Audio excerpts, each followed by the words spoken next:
오늘은 어린이 주일입니다.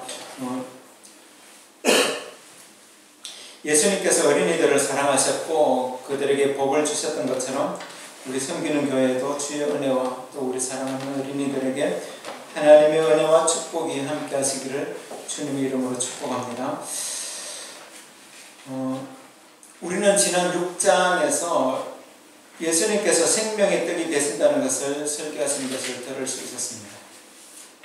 예수님은 지금까지 1장부터 지금까지 줄기차게 말씀하시는 것이 하늘로부터 내려오신 생명의 떡이고 이 땅에 구원을 주시기 위하여서 영원한 생명을 주시기 위하여서 이 땅에 오셨다는 것입니다.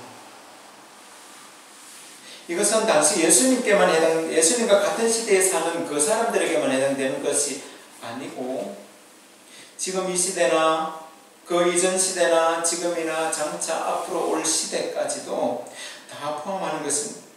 사실 이 요한복음 6장에 사도 요한이 말하고자 하는 그 복음의 핵심이 지금 거의 다 포함되어져 있습니다. 그런데 지난 시간에 어떻게 결론이 났습니까? 예수님께서 나는 생명의 떡이다, 하늘로부터 내려온 떡이다, 하나님이 보내시지 않았으면 나는 이 땅에 와서 이렇게 사역을 할 수 없다라고 그렇게 분명하게 말씀하셨음에도 불구하고 그 말을 들은 사람들의 반응은 어렵도다 그렇게 반응을 하면서 예수님을 떠나가고 말았다는 것이죠. 그뿐만 아니라 유대에서 온 사람들, 유대인들은 예수님을 이제 죽이고자 하는 그 뜻이 분명해지고 확실해졌습니다.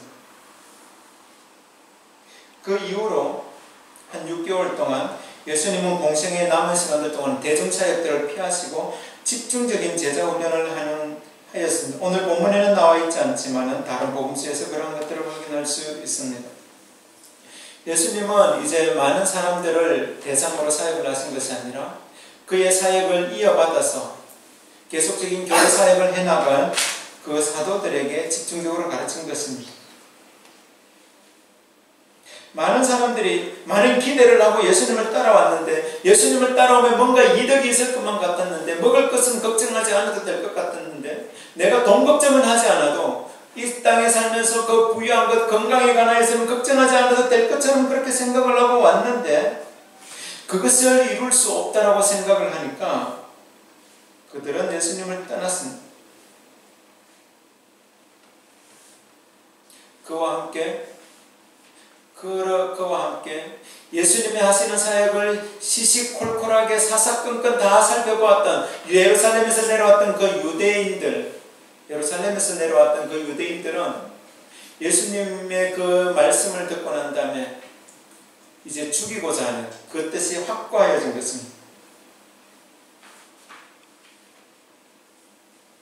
이제 예수님은 죽음이 가까이 다가온 이 시점에 예수님의 사역을 이제 하나씩 정리해가는 것을 볼 수 있습니다. 그러한 모습들을 보는 그 주변 인물들을 오늘 7장에서는 세 종류의 사람들을 지금 배치해 놓고 있습니다. 그런데 그들의 반응이 지금 조금씩 다른 것을 볼 수 있습니다. 그들의 태도를 살펴보면서 이 시대 예수님께서, 이 시대 하나님께서 우리에게 교훈하시는 것은 무엇인지 그것을 살펴보고 함께 은혜를 나누고자 합니다. 먼저 우리가 살펴볼 부류는 예수님의 동생들이죠. 예수님과 가장 가까이 있었던 형제들입니다. 그들은 어릴 때부터 예수님을 보았고 예수님이 자라오는 것을 보았고 함께 더불어 먹었고 마셨던 그런 동생들입니다.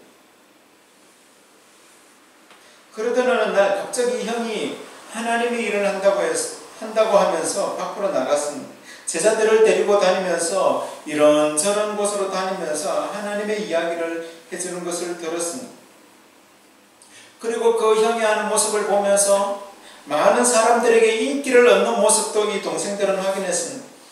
동생들의 눈에 비친 이 형의 모습은 그냥 보통 사람이지만 자신들이 생각하기에 나와 같은 보통 사람이지만 신비한 능력을 가진 것임에 틀림이 없다라는 그런 생각을 한 것입니다.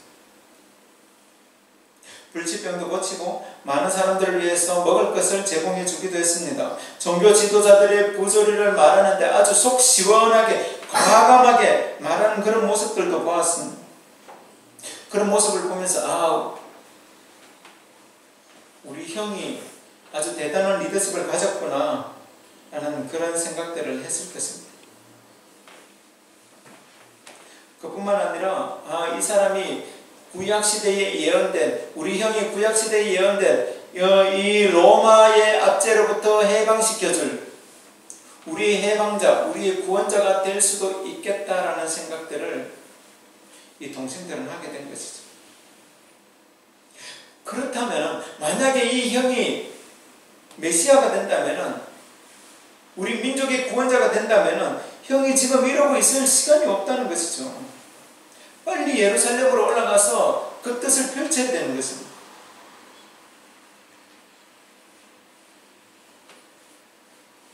그런데 이 동생들이 생각하기에 자신들의 형인 이 예수님께서 무리들을 불러놓고 이야기를 하고 말씀을 전하는데 보니까 도통 알아들을 수 없는 그런 말들입니다.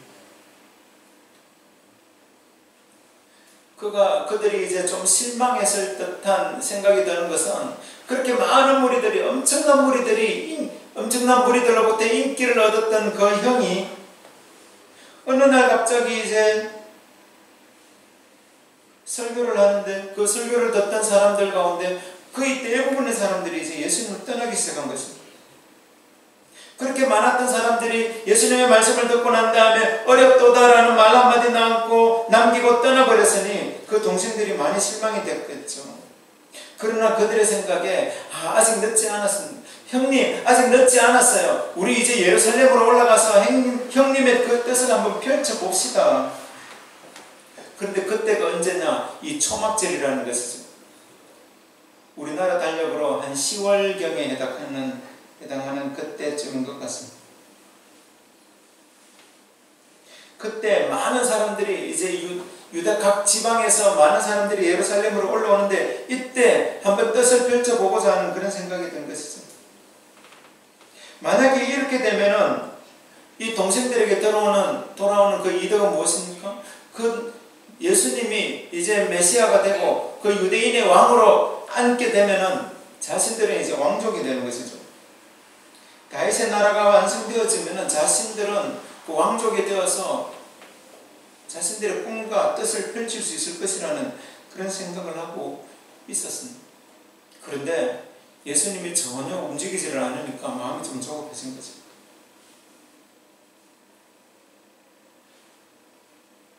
이런 동생들의 모습을 보면서 떠나간 제자들의 모습, 6장에서 그의 말씀이 어렵도다 하고 떠나갔던 그 제자들의 모습과 별반 다르지 않음을 우리는 볼 수 있습니다. 예수님께서 여러 가지 표적들을 행하실 때, 이적들을 행사하실 때 무슨 이득이나 볼 것처럼 그렇게 따라다니던 무리들이 예수님께서 하시는 그 말씀을 들으면서 이 땅에서 그런 꿈과 야망이 없음을 보고 떠나간 것처럼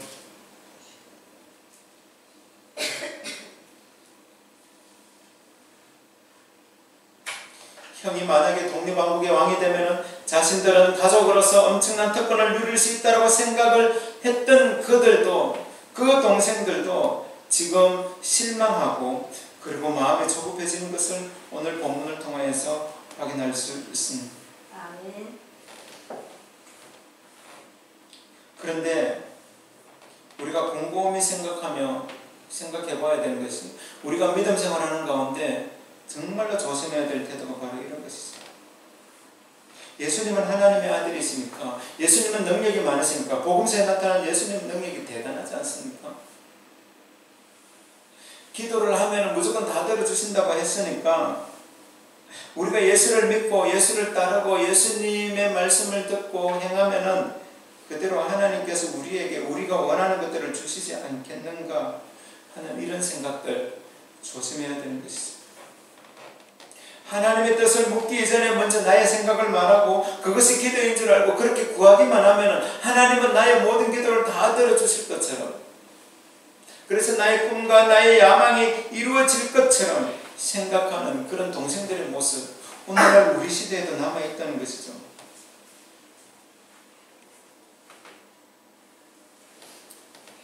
특별히 우리 한국 사회에서는 좀 고위계층에 올라가고 계층이죠. 계급 사회에서 좀 높은 계급에 올라가려고 하면은 교회 나가야 된다는 그런 통설들이 있었습니다. 얼마 전까지만 하더라도.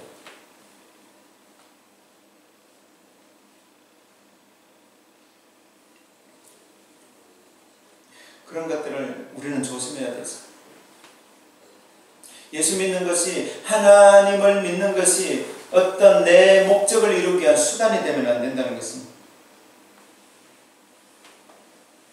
그런 동생들의 모습, 그런 예수님의 동생들의 그 모습을 성경은 지금 어떻게 표현합니까? 5절 말씀에 이는 그 형제들까지도 예수를 믿지 아니하미르라. 그런 동생들의 모습을 보고 성경이 분명하고 확실하게 평가하는 것은 그들이 믿음이 없었다는 것입니다. 무엇에 대한 믿음요? 메시아에 대한, 구원자에 대한 믿음, 하나님의 아들 예수 그리스도에 대한 그 믿음이 없었다는 것입니다.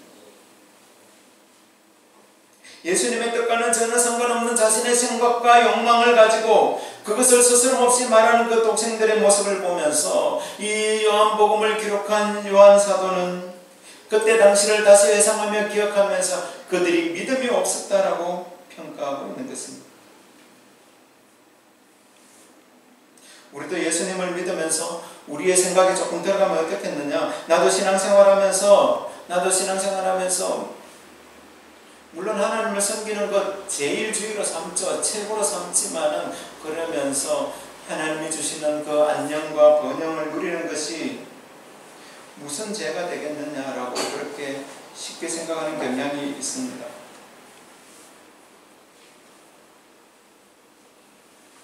그러나 그것이 정말로 주님의 뜻을 물으면서 나온 것이 아니라 정말로 내 생각, 내 뜻대로 나온 것이라면은 그것은 믿음 없는 형태라는 것이죠.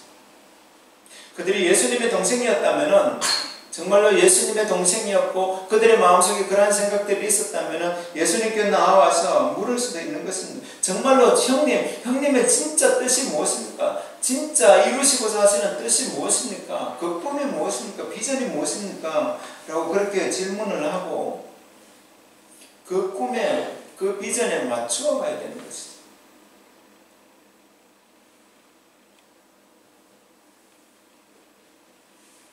그렇게 예수님께서 원하시는 일이 무엇인지를 물어보았다면 좀 더 나은 그런 믿음의 모습을 보이지 않았겠는가 그런 생각을 해보게 됩니다. 그런 동생들을 향하여서 예수님께서 하시는 말씀이 무엇입니까? 예수님은 자신의 때를 지금 말씀하고 계십니다. 어떤 때요? 하나님의 뜻을 이루실 그 시간, 그 때를 말씀하시는 것입니다. 그 때는 어떤 영광을 얻는 자리도 아니고 어떤 높은 고위직에 올라가는 것도 아니고 왕권을 차지하는 것도 아니었고 어떤 자리입니까? 십자가의 고난을 당하는 그 자리였습니다. 그 시간이었습니다. 그것을 통하여서 예수님께서 영광 받으시기를 원하셨습니다. 그런데 그 시간이 아직 되지 않았다는 것입니다. 초막절에 올라가라고 동생들이 그렇게 재촉을 하지만 예수님은 하나님의 뜻을 이루시기 위한 그 시간, 그 때를 지금 기다리고 계신 것입니다.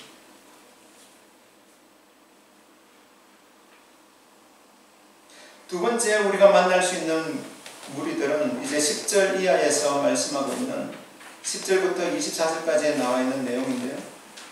그 무리들이라는 사람들, 무리들, 유대인 무리들, 갈릴리 사람일 수도 있고 갈릴리 지역의 사람일 수도 있고 아니면 예루살렘 지역의 사람들일 수도 있습니다. 남쪽 유다 지방의 사람일 수도 있습니다.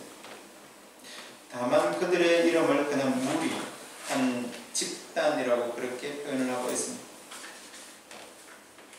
그런데 이 사람들은 어떤 사람들이냐? 자신들의 선입견이 머릿속에 꽉 차 있는 사람들이었습니다. 그리고 자신의 경험과 한계를 뛰어넘지 못하는 그런 부류였습니다. 12절 말씀에 그들을 어떻게 평가합니까? 12절 말씀에 어떤 사람은 좋은 사람이라며 어떤 사람은 아니라 우리를 미혹한다 하니 그들이 예수님을 보고 예수님에 대해서 평가하기를 어떤 사람은 이 사람은 그냥 좋은 사람이다. 선지자 가운데 한 사람이다. 이렇게 생각하는 사람도 있고 호감을 가지는 사람들도 있고 또 어떤 사람은 아니다. 우리를 아주 미혹하게 한다. 우리 사회를 정말로 어지럽히는 사람이다. 라고 그렇게 자신의 생각대로 호불호가 분명하게 갈리는 것을 성경은 지금 설명을 하고 있죠. 그러는 가운데 예수님께서 예루살렘에 올라가셔서 말씀을 가르치시죠. 예수님이 하신 일은 처음부터 끝까지 하나님의 말씀에 근거한 그 말씀을 가르치는 사역이었고, 예수님의 모든 사역은 이제부터 그 십자가에 달리시는 그 사건에 지금 초점이 맞춰져 있는 것을 우리는 확인할 수 있습니다. 예수님께서 하신 것은 다른 일이 아닙니다. 말씀을 가르치시고 말씀대로 이 땅에 오셨고 말씀대로 하나님께로 십자가를 지셨다가 하나님께로 돌아갔을 것에 관하여서 말씀하셨습니다. 그러면서 예수님은 자신의 사역에 관해서 분명하게 지금 평가를 하고 있죠. 어떻게 평가합니까? 16절 말씀에 예수께서 대답하여 이르시되 내 교훈은 내 것이 아니요 나를 보내신 이의 것이니라. 나를 보내신 이 누굽니까? 전능하신 여호와 하나님이시죠. 그래서 예수님이 지금 가르치시는 그러한 교훈들, 예수님께서 지금 말씀하고 계신 것은 내 것이 아니라 전능하신 하나님의 것이다 라고 그렇게 말씀하죠. 그리고 18절 말씀에서도 스스로 말하는 자는 자기 영광만 구하되 보내신 이의 영광을 구하는 자는 참되니 그 속에 불의가 없느니라. 그래서 예수님이 지금 하시는 일은 하나님이 보내신 일들을 하고 있기 때문에 지금 내 안에는 내가 가르치는 그 모든 가르침 안에는 불의가 없고 오직 하나님의 영광만이 있다라고 말씀하고 있습니다. 예수님께서 3년 동안 공생의 사역을 하시는 동안에 그가 하신 사역의 초점은 오직 한 가지, 하나님의 뜻에 있었습니다. 하나님이 일을 하시는 것에 맞춰져 있었습니다. 그 뜻이 한 번도 변한 적이 없습니다. 우리가 요한복음을 묵상하는 동안에도 그가 표적을 베푸시든지 그가 말씀을 가르치든지 아니면 제자들 가운데서 집중적으로 제자 훈련을 하시든지 아니면 다른 누군가를 만나서 말씀을 전하시든지 그의 모든 사역의 초점은 하나님의 뜻에 있었다는 것이죠. 아멘. 그럼에도 불구하고 그 무리들이 예수님을 보면서 예수님을 평가하는 가운데 호불호가 분명하게 엇갈리는 것은 그들 마음속에 있는 그 선입견들, 이 사람이 나에게 이득이 되겠느냐 아니면 이득이 되지 않겠느냐 하는 그런 생각이 있어요.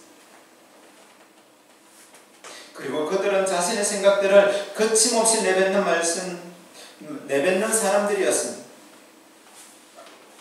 이 말을 하는 동안에 어떤 영향을 미치고 어떻게 결과가 나오든지 별로 상관없는 거죠. 예수님이 나에게 이득을 주면 좋고 없어도 그만이다. 그러니까 그들의 입에서 나오는 말씀이 무엇입니까? 입에서 나오는 말들이 20절 말씀에 당신은 귀신이 들렸도다. 언제는 예수님을 향해서 랍비라고 칭하면서 선생님이라고 부르면서 랍비라 부르는 것은 내가 당신을 왕처럼 모시겠다는 그런 뜻이에요. 유대인들에게서. 그렇게 불렀던 사람들이 시간이 지나면서 자신의 뜻과 맞지 않고 자신의 생각과 일치하지 않으니까 그들이 예수님을 향해서 하는 말씀, 당신 귀신 들렸다. 그것이 왜 그렇습니까? 하나님의 말씀을 들음에도 불구하고 예수님의 가르침을 들었음에도 불구하고 그리고 예수님이 행하는 여러 가지 표적들을 보았음에도 불구하고 그들의 마음 가운데 하나님을 영접하며 예수님을 받아들이는 마음이 전혀 없었다는 것이죠. 왜 그래요? 선입견 때문에.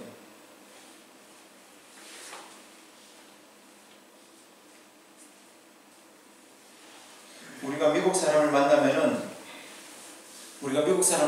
미국 사람들의 눈으로 그들의 문화를 봐야 됩니다. 그래야지 이해가 됩니다.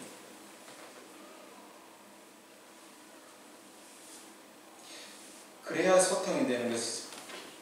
이 무리들이 예수님을 따라다니면서 예수님의 가르침을 받았다면, 예수님과 한 뜻을 이루고자 한다면 그들은 눈을 바꿔서 그들의 선입견을 깨뜨리고 하나님의 보내신 그 예수님의 눈으로 세상을 보며 예수님의 말씀을 들어야 되는 것이죠.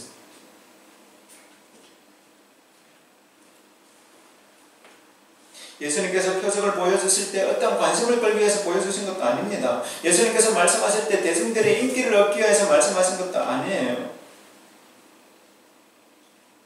모든 앞에 동생들에게 말씀하셨던 것처럼 예수님은 하나님의 그 시간에 하나님의 그 때에 맞춰져 있었던 것입니다.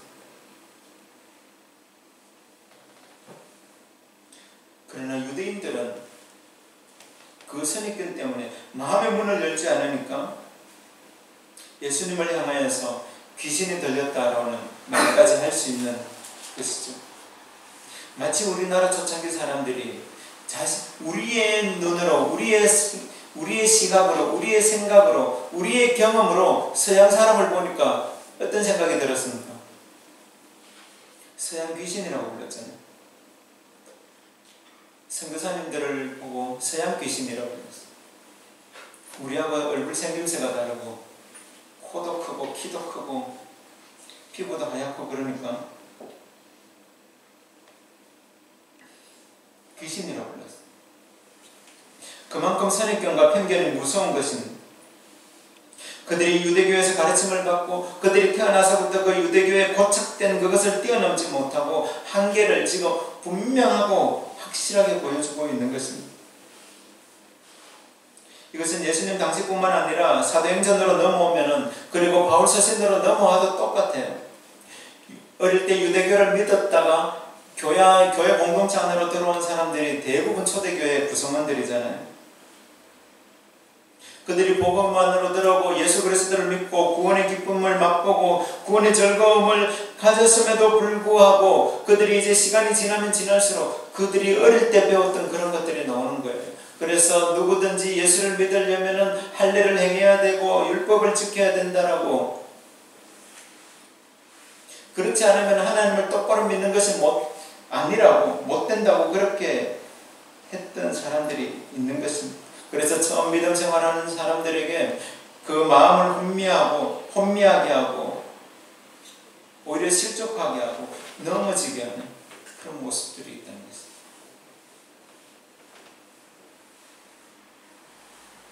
이미 예루살렘 공회에서 할례와 율법을 그것을 이방인들에게는 강요할 수 없다라고 선언했습니다. 사도행전 15장에서. 그럼에도 불구하고 바울의 사역 현장마다 쫓아다니면서 할례를 행해야 된다, 율법을 행해야 된다 라고 그렇게 이야기하는 그들이 있었다는 것입니다. 그러나 예수님은 이 무리들을 향하여서 끝까지 말씀에 근거하고 가르치고 인내하시면서 설명하셨습니다. 그 중에 하나가 21절부터 24절까지 나와 있는 그 안식일에 대한 가르침이죠. 그들이 안식일에 관해서 오해하고 모순된 그 내용을 말씀하시면서 그 생각들을 예수님께서 분명하게 짚어주셨죠. 그들의 선입견을 깨뜨리기 위한 것은 그것이 깨어지지 않으면 하나님의 나라가 보이지 않습니다. 하나님의 공의로운 판단이 보이지 않습니다. 하나님의 뜻이 보이지 않고 예수님의 말씀이 들려지지 않아요.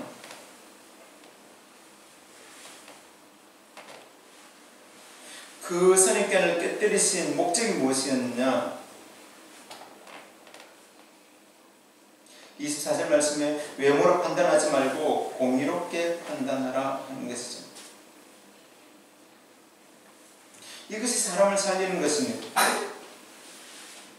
유대인들은 자신들이 하나님의 백성이라고 생각을 하면서 안식일에 관한 규례만, 안식일을 해야 될 것과 하지 말아야 될 것 분명하게 구분해가지고 40가지가 넘는, 심지어 장로의 유전들까지 다 합치면은 70여 가지가 넘는 안식일 규례들을 만들어서, 그래서 그 안식일을 거룩하게 지키겠다고 하지만, 그럼에도 불구하고 그렇게 만든 규례들이, 너희들이 그렇게 소중하게 생각하는 그 안식일 규례가 너희들이 목숨처럼 붙들고 있는 그 할례의 규례하고 지금 부딪히니까 어떻게 할래라고 예수님 질문하고 계신 것입니다.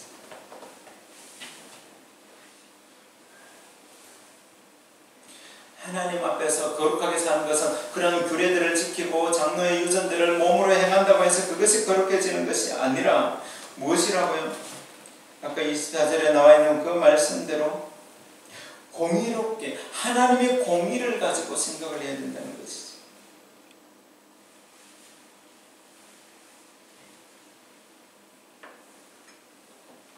이 23절 하반절 말씀에서도 하나님이 그런 규례들을 주신 것은, 안식일에 관한 규례를 주신 것은 무엇입니까? 내가 안식일에 사람의 전신을 건전하게 하는 것으로 너희가 내게 노여워하느니라. 예수님께서 그렇게 말씀하신 것은 무엇입니까? 예수님께서는 안식일에 하나님의 원래 뜻, 사람을 향하신 그 원래의 뜻을 행하신 것이죠. 그 마음을, 심신을 건강하게 하고 몸을 건강하게 하고 그리고 정신을 건강하게 하는 그러한 일들. 아마 유대인들도 그것을 기억하고 있을 것입니다. 5장에 나와 있는 베데스다 연못에서 예수님께서 38년 된 병자를 고치시는 그 사건을 통해서 안식일 문제로 심하게 격돌했던 그것을 유대인들도 기억하고 있고 예수님도 지금 기억하고 계시죠. 그래서 예수님은 이 안식일에 관한 일들을 지금 말씀하고 있는 거예요. 그래서 하나님의 뜻은 무엇이냐? 안식일에도 사람을 건전하게 하고 온전하게 하는 것이면 그것이 바로 하나님의 뜻이 아닌가? 그것이 하나님의 공의라는 것입니다.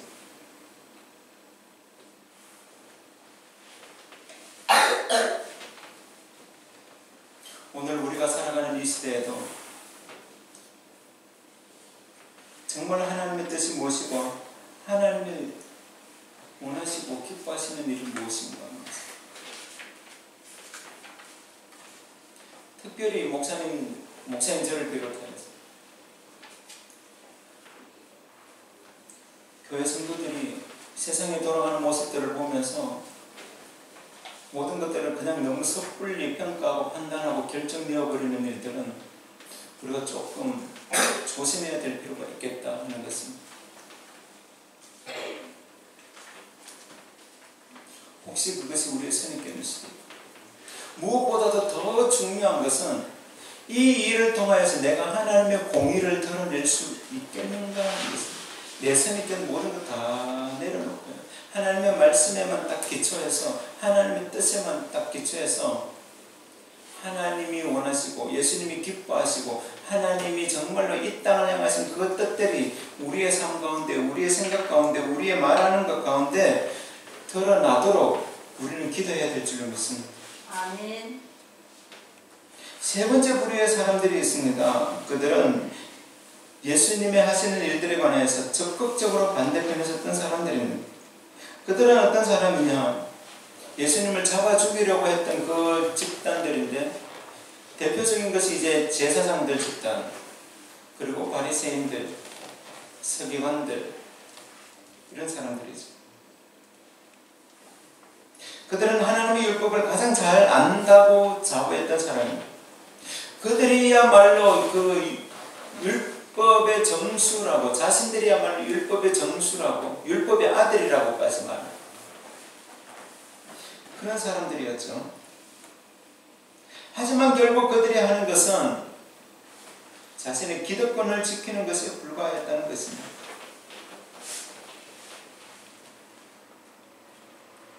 자신들이 가지고 있었던 그 기득권을 분명하게 행사하기 위하여서 사람을 죽이는 일도 스스럼 없이 행하는 그런 종류의 사람들이었습니다.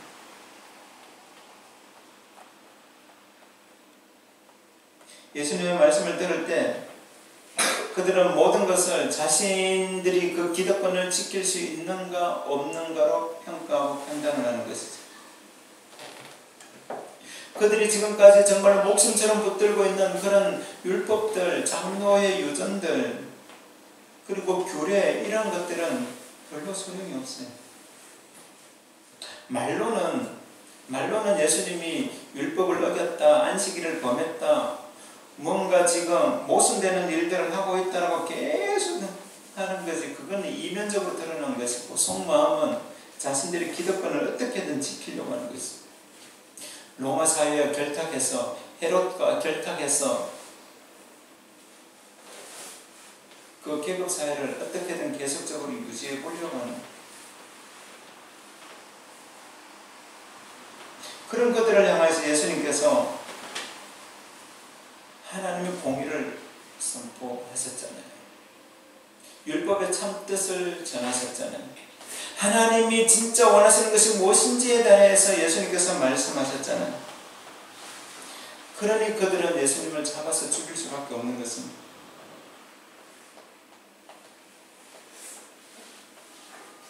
하나님을 믿는 사람들이라면, 하나님의 말씀을 묵상하는 자들이라면 하나님의 말씀에 기초해서 언제든지 자신의 생각을 수정하고 바르게 잡고 그리고 하나님의 뜻에 맞추어서 그렇게 살아야 됨에도 불구하고 하나님의 말씀을 가장 잘한다고 알면서 모세의 율법을 가장 잘한다고 알면서 율법과 그 규례와 장로의 유전들을 자신들이 만들어서 그것을 지금까지 유지해오고 있으면서 그들은 기득권을 포기하지 못하고 그들이 가지고 있는 것들을 전혀 포기하지 못하고 그냥 그것을 지키기에 급급한 모습을 우리는 볼 수 있습니다.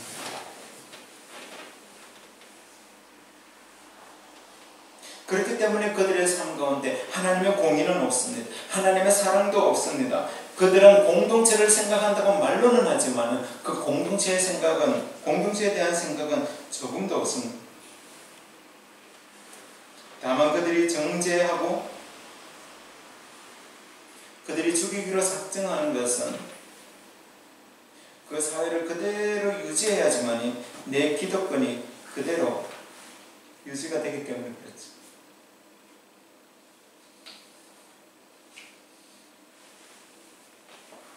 그러나 우리 예수님은 그 모든 것들을 물리치셨죠. 그들과 타협이 없었습니다. 앞에 무리들은 잘 알지 못하고 덕이 되면 삼키고 해가 되면 내뱉는 그 무리들을 향하여서는 예수님께서는 어떻게든 한번 가르쳐 보시려고 그들을 설득하고 그들을 부드럽게 대하셨지만 예수님은 이런 그 기득권에 있는 그런 자들에게는 아주 과감히 없었습니다. 이들이 예수님 자신을 죽이려고 하는 것도 예수님께서는 아셨죠. 그전에는 예수님께서 예루살렘에 올라갔을 때 떠들썩하게 올라가셨어요. 그러나 이번에는 예수님이 때가 되지 않는 것을 아시고 혼자서 그냥 조용하게 초막절기 지키러 올라가신 거예요. 그럼에도 불구하고 예수님은 그들과 아주 당당히 맞서며 예수님은 묵묵하게 자신의 죽음의 시간들을 준비하고 계셨습니다. 왜냐하니까 예수님이 가야 할 길은 바로 그 길이었거든요. 하나님의 공의를 공의롭게 나타내고 하나님의 뜻을 이 땅에 드러내고 정말 율법의 원래적인 뜻을 드러내고 하나님이 기뻐하시는 것이 무엇인지 그것을 생각하며 가야 했기 때문에 예수님은 그 길을 가야 했습니다. 아멘.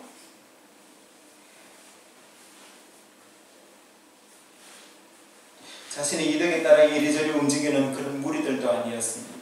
그런 무리들과 뜻을 같이 하지는 않았습니다. 형제, 그 동생들이 말하는 것처럼 자신의 뜻을 펼쳐서 그 무리들이 지금 소동하고 있을 때, 동요하고 있을 때 그들의 마음을 확 사로잡을 그러한 일들을 행하지도 않으셨습니다. 그리고 기득권을 가진 그들과는 타협하지 않으셨습니다. 당당하게 맞서셨습니다. 그들 앞에서 비굴하거나 머리를 숙이지도 않았습니다. 왜냐하면 그것은 하나님의 뜻을 이루는 것이 아니었기 때문에 그렇습니다. 예수님의 목적은 오직 한 가지, 하나님의 뜻이 이 땅 가운데 이루어지도록, 하나님의 나라가 이 땅 가운데 이루어지도록, 그것이 목적을 가지고 계십니다. 아멘. 이제 7장 이후부터는 7장 이후부터 요한복음 21장까지의 내용이 약 6개월입니다. 예수님의 이 땅에서의 사역 마지막 6개월을 기록하고 있는 내용입니다. 이제 8장으로 넘어가게 되면은 이제 마지막 일주일의 사역들이 이렇게 쭉 기록되어집니다.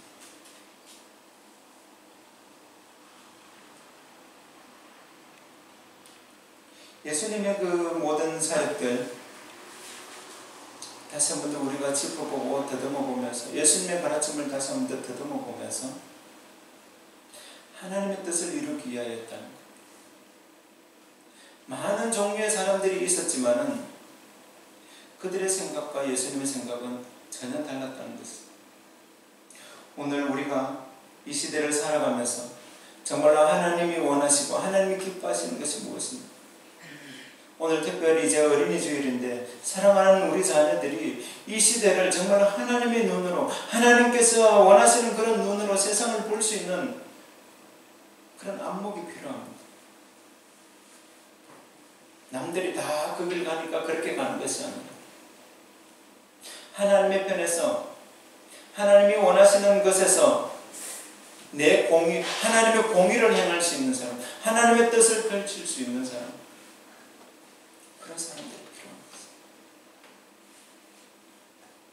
이제 말씀을 정리하면서 오늘 예수님께서 하신 그 일들, 그 행적들 가운데 예수님은 무엇보다도 중요한 것은 하나님의 뜻이었습니다. 하나님이 정말 원하시는 일인가? 하나님께서 기뻐하시는 일인가? 하나님이 이 일을 통해서 이루시고자 하시는 목적, 그것에 지금 초점이 맞춰져 있고, 그러는 가운데 그 사회에 잘못되어진 그런 부조리들, 그런 것들과 단단히 맞서는 그런 모습을 볼 수 있죠. 사랑하는 우리 믿음의 자녀들이 그런 꿈과 비전을 키워가고 우리도 그런 하나님의 공의 아래 서기를 주님의 이름으로 축복합니다. 아멘. 기도하겠습니다.